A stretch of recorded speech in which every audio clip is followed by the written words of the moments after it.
We talked about all the guards. Now let's take a deeper dive into the Pacers' new front court players. Obi Toppin, Jarace Walker, Oscar Tshiebwe. How can they help the Pacers this year and beyond? We'll dive into all of it today on the Locked On Pacers podcast. You are Locked On Pacers, your daily Indiana Pacers podcast.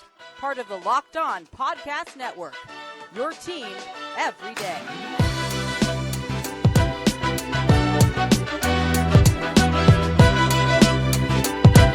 Happy Thursday, everybody, and welcome into another edition of the Locked On Pacers podcast, where we, of course, talk about the Indiana Pacers. As always, my name's Tony East. I cover the team for Forbes and SI, and today, the second of two installments of the How They Can Help series that we're charging through this offseason, looking at all the Pacers' new additions. Earlier in the offseason, in August to be specific, we did the first half of this looking at the guards. Deeper dives on Ben Shepherd, Isaiah Wong, and Bruce Brown. I wrote accompanying articles for all three. Today, we go with the forwards. Obi Toppin, Jarace Walker, and Oscar Tshiebwe just published the Toppin one last night. So all three of those are up on Pacers SI for you to read, diving into stats, into film, into all sorts of stuff that I dug up or discovered or feel differently or better or whatever about with these players. And again, the purpose of these episodes is how these players will be able to help the Pacers. Not a full deep dive. This is not a strengths and weaknesses.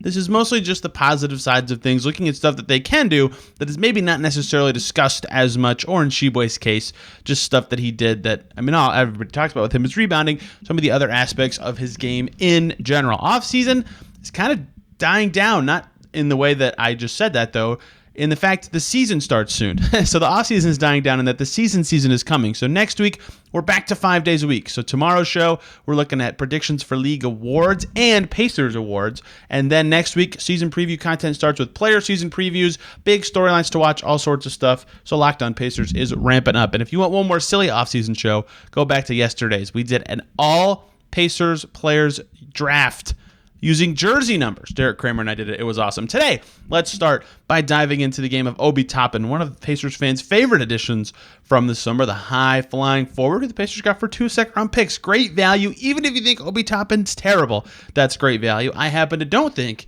Obi Toppin is terrible, and it was really fun to dive in to his game.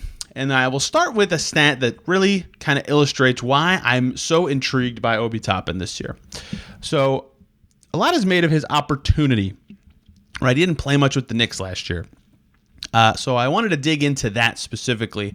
So first stat for you, this is not the interesting one, but just a part of his career in the NBA. He was drafted 8th in the 2020 draft. He is 26th in minutes among that draft class. So the Knicks said, we think you're the 8th best player in this draft, or at least the best fit for us, but they're barely going to play him a first-round pick's worth of minutes, at least if you sort by that for that draft class. He's 2 spots ahead of Jordan Nwora, who was in the same class and is on the Pacers. Their minutes for their careers are not that much different. Nwora was picked 45th, right? So Toppin has not gotten much chance in the pro so far. The Knicks just didn't play him that much. And it makes sense why.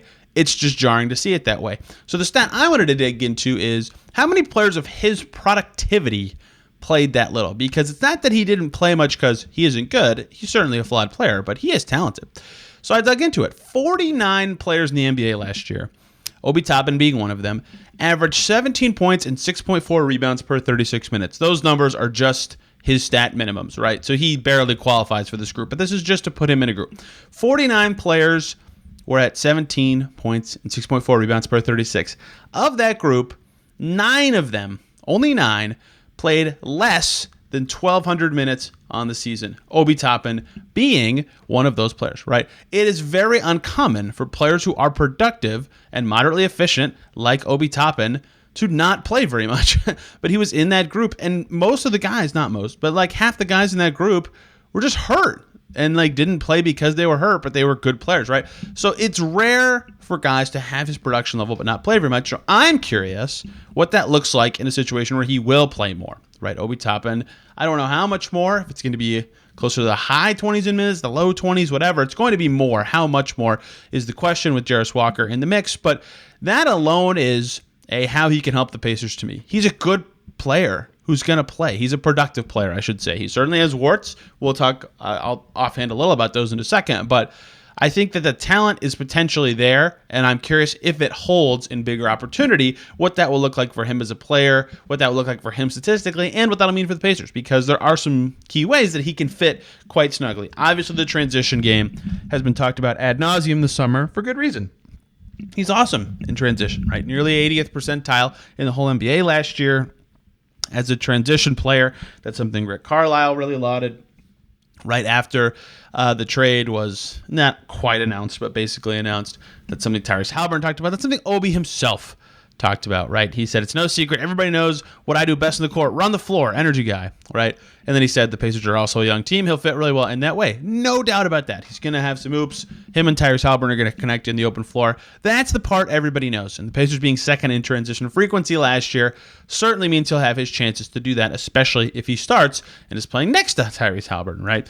That's the stuff everybody knows. He's going to help the Pacers by accentuating that positive. The other things, though, were interesting to me. I wanted to dive into that 3-ball of his because the first 2 years he had in the NBA, it was about 30%. That's not very good. That's like fine enough that if he takes 1 or 2 a game, you live with it, but not good enough that you want him to explore it. Last year, 34.4%. I am dying to know if what his percentage is going to be long term. Is it closer to that second number or those first 2 numbers? If he can be actually a 34% shooter, you're okay with him taking 2, 3, 4 per game. And if he takes that many per game, all of a sudden he gets defended a little differently. And you could see that last year. This is what I tweeted clips out for one thing for every player for these articles. And for Obi's, this is what I did, is how his shot kind of allowed him to change his game a little bit. He could shot fake out of threes last year and then go to a drive. And that's not something he could do very much in past seasons because he didn't have the three. Nobody was biting on the fake. So he had a couple of those, including one against the Pacers. He got a little floater over Buddy Hield because he shot faked a three and the defender was worried that he could actually make it. And I'll be curious if that is something that he still has. His spot ups got to about average in terms of percentile in the NBA last year, 48.5 percentile. So not quite average, but close enough, right? Getting better as a spot up guy, that's obviously not his strengths, not anything Obi Toppin is known for. But if he can have that in his bag, that is significant for what he can be, because then you can allow him to do a lot more. He doesn't have to be involved every single possession, and guys have to pay attention to him, which is important because he's an awesome cutter. I did know that, but digging into the numbers made it really stand out. 80th percentile as a cutter, huge 83rd percentile, 1.47 points per possession on cuts last year. He's excellent when he sees space, when he takes space, and of course, because he can finish so well around the rim, that is going to be such a strength for him this year with the Pacers in the half court, right? That's what I've been thinking a lot about with him. Obviously, he's awesome in transition. Pacers will try to be there a lot, but when they aren't, how can Obi Toppin help? If he can make 34% of his threes again, or preferably better, of course, or if he can really find a way to cut well, then he'll be fine because he's a good rim finisher and he's working on those counters to that threes. And that was another thing, too, the rim finishing, right? 73.6% from 0 to 3 feet last year. Of course, a lot of those are dunks, but dunks are high percentage shots. So I think if he can cut and finish, that's his thing. He probably can just be somebody who Tyrese Halliburton throws open like Bobby Portis in these Team USA games, right? Somebody who finds the spot, Tyrese Halliburton does the work. He cuts, he gets an easy bucket. The other thing I didn't include in the story that I wanted to include statistically is he never turns it over, right? He doesn't pass a lot or like not tries to throw guy opens a lot. So it's a little misleading, but 8% turnover rate is super low, and being a low mistakes player certainly helps his impact as an offensive player. Some players who don't throw guys open much or don't dribble a lot have higher turnover rates than Toppin, certainly at 8%. So that's another pro of his game that I thought was interesting.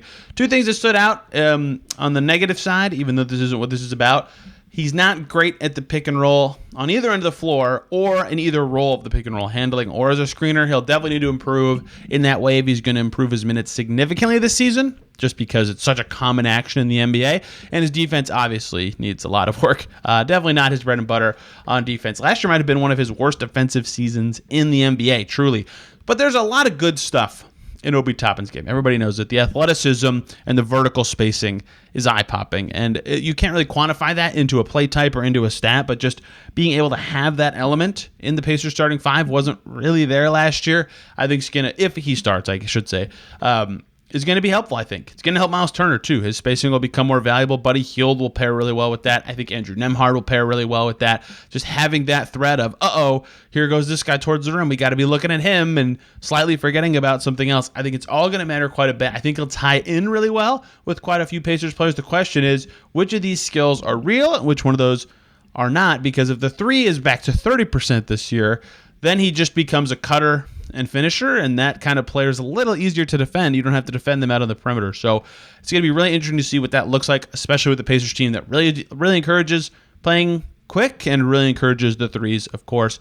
But I walked away a little more encouraged on Obi than I was before I started the project, just because of the cutting in the half court. I think will help him quite a bit.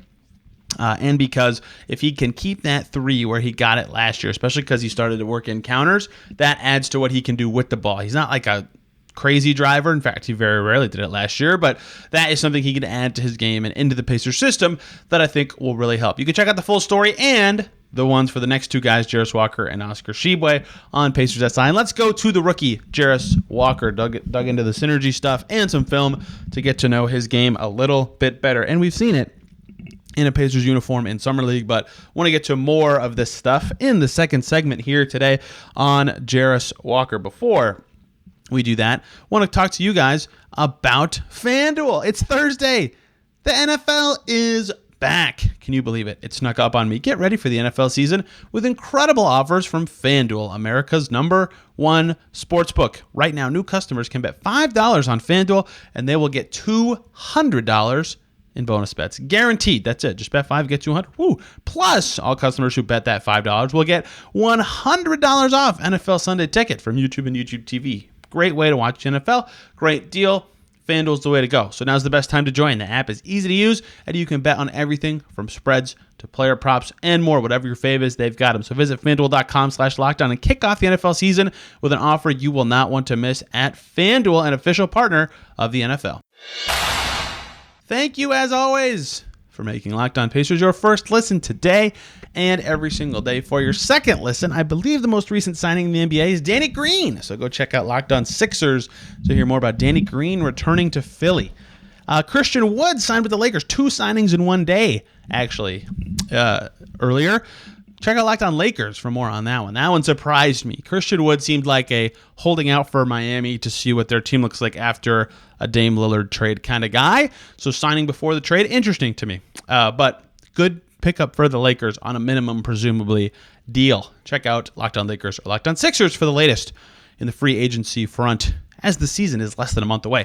Speaking of the season being less than a month away, Jarace Walker is going to make his Pacers debut in about a month in the first preseason game, unless you count Summer League, in which case he already did. Either way, let's dive into some of the intricacies of Jarace Walker's game, because it's kind of not the opposite of Obi Toppin's, but in terms of their strengths, it certainly is. Jarace Walker, defensive playmaker. This is a term I've heard more in the scouting circles recently, defensive playmaker, that I had to really wrap my brain around, but you saw it at Summer League, right? Getting 3 blocks, 3 steals, like every game. He can fly around. He can guard multiple positions. He can disrupt plays. He's got length. He's got size. Chad Buchanan called him a linebacker, Pacers GM, and I love that. I thought that was the perfect way to describe him.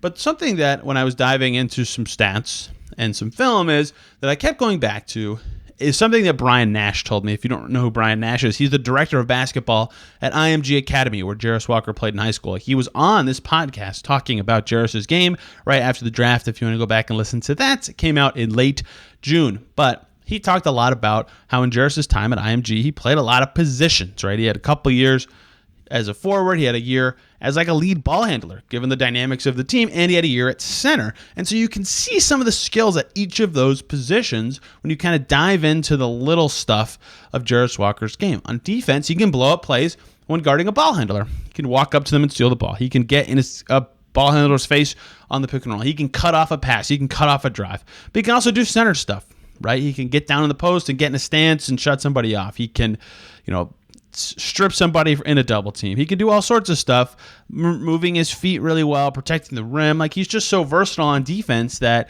it really stands out that he played all those positions in high school. And I bring that up to say, I always talk about how I was higher on his playmaking than most people in the draft, and that's why I was higher on him than a lot of people in the draft. But really, all that playmaking stuff came from him playing the one. That stuff applies to his defense too. Like, he didn't play the one and get good at point guard on offense only. He did on defense too. So yeah, he's not going to play point guard in the NBA, but the translatable skills from those reps, I think, are valuable, and they really show up when you watch and dive into the stuff that Jarace Walker does really well. And you can see on the stats too that was there. He had a plus 3.6 defensive BPM in college. That was 6th among all freshmen last year. I believe of the top 10, 8 of those guys were drafted into the NBA.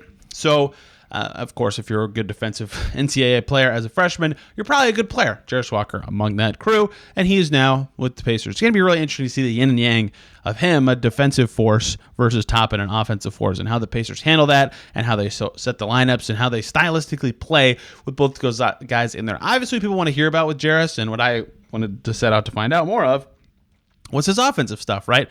What more can I learn about what he can do well on that end of the floor? Because, summer league, he did a lot of stuff statistically, but the shot wasn't there. Of course, he had surgery right after.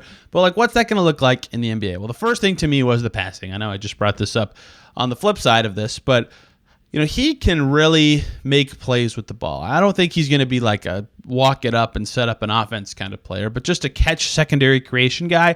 He's good at that stuff. Like, he can read the game. He can make plays. He's smart. And so I think those reads are going to be there for him pretty quickly in the NBA. And this is both an indictment and a positive, the thing I'm about to say. So this is a good way for me at least to demonstrate his passing, right? As a pick and roll ball handler last year, Jarace Walker, this is according to Synergy, when he, on just pick and rolls where he took a shot for Houston last year, he was in the 26th percentile among all college players in pick and rolls as a ball handler. That's not very good, right? So on his pick and rolls when he shot it, he didn't do very well.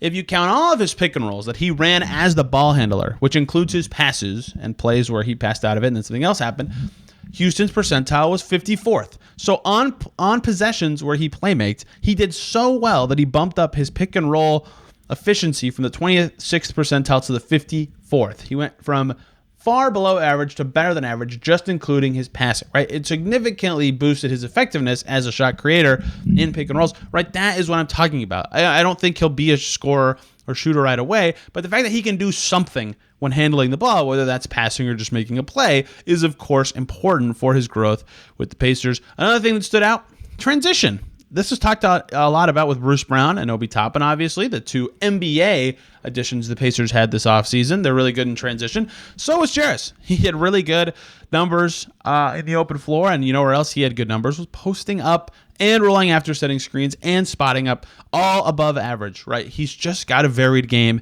because of his background as a guy who played a lot of positions. So I thought that really stood out, is he didn't really have a high strength of like this play type, he's amazing. The only one was transition, and of course he's not going to have the ball a ton there, but he'll do well to fill lanes and do Pacers-y stuff in transition. He did a lot of stuff that he was above average at, and that I just listed a bunch of them, right? All of these things above 50th percentile on offense per Synergy. Post-ups, screen and roll as the roll man, and spot-ups. All things he can do without the ball with the Pacers. So whatever unit he's with, he can kind of grow his game out from there, right? I remember Andrew Nemhard saying it somewhere, he can do a little bit of everything, right? And I think you'll see that with Jarace this year, is every game he'll have a little bit different of a role or a little bit different ways that he can impact the game.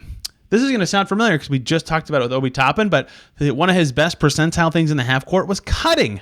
Great cutter, 73.2% shooting on shots generated off cuts. That's really good. If he can be that guy for the Pacers, flashing to the dunker spot, cutting up from there, cutting from the wing, wherever he's cutting from. He reads the game so well, he understands the timing. I think that's somewhere where he'll be able to get a lot of his shots, or at least get into positions where he can make a play or make a pass. But his just presence is, because he's so large, because he reads the game, because he's quick, is just so imposing. If his shot doesn't fall, he's still going to be an impactful player, but a lot of his game is going to come down to the shot. And the three was totally not there in summer league. It was 35% in college, although not on a high volume. That's a big question about Jarace Walker and how he'll be able to help the Pacers. How well can he shoot? And so far, we don't have a ton of good data. We have 4 games where he had an injured elbow that required surgery, and that's it. Because I can tell you a lot of stuff he can do well, including on defense and offense, but They're all very closer in kind of things besides the passing. So I'll be curious how he can work his game outward and how much his passing can really help him,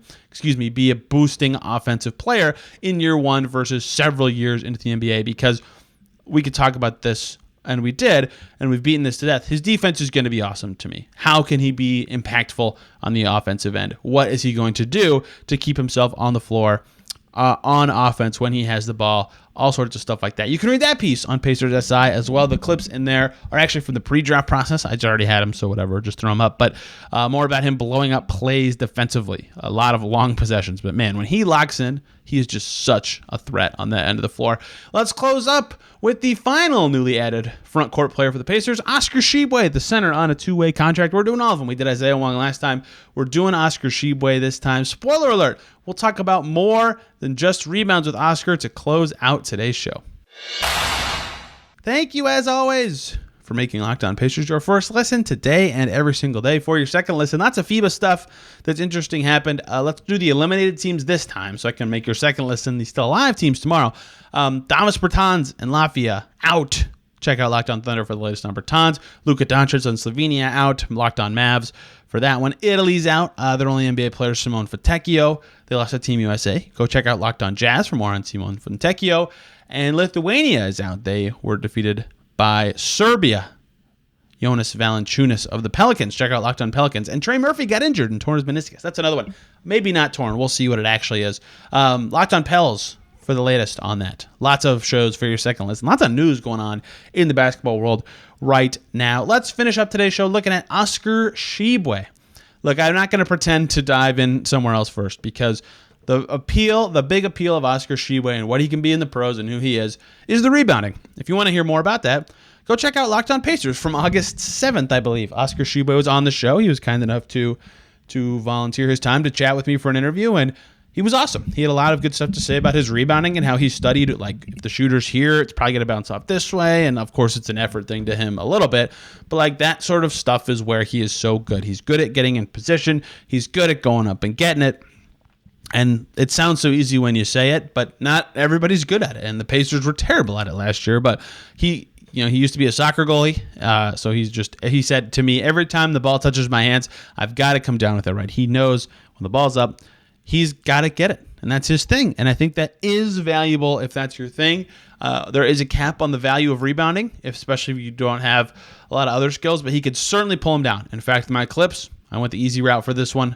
All of his offensive rebounds from Summer League, and you can see him kind of battle or reading the ball in the air and moving to the right spot. That's the stuff he's good at, and that's going to translate to not just his game, right? I talked about this a little bit, but I have the quote in the article here. It was really funny to hear Isaiah Jackson talk about Oscar Tshiebwe. They overlapped for like the tiniest amount of time.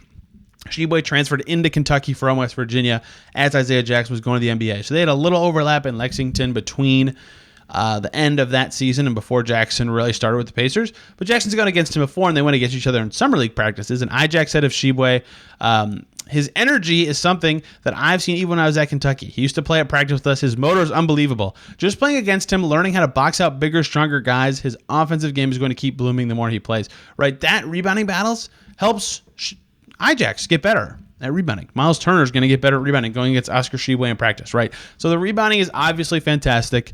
The numbers are crazy. He was fourth in all of Summer League in rebounds per 36 minutes at 18.7. And he only played like 12 minutes a game.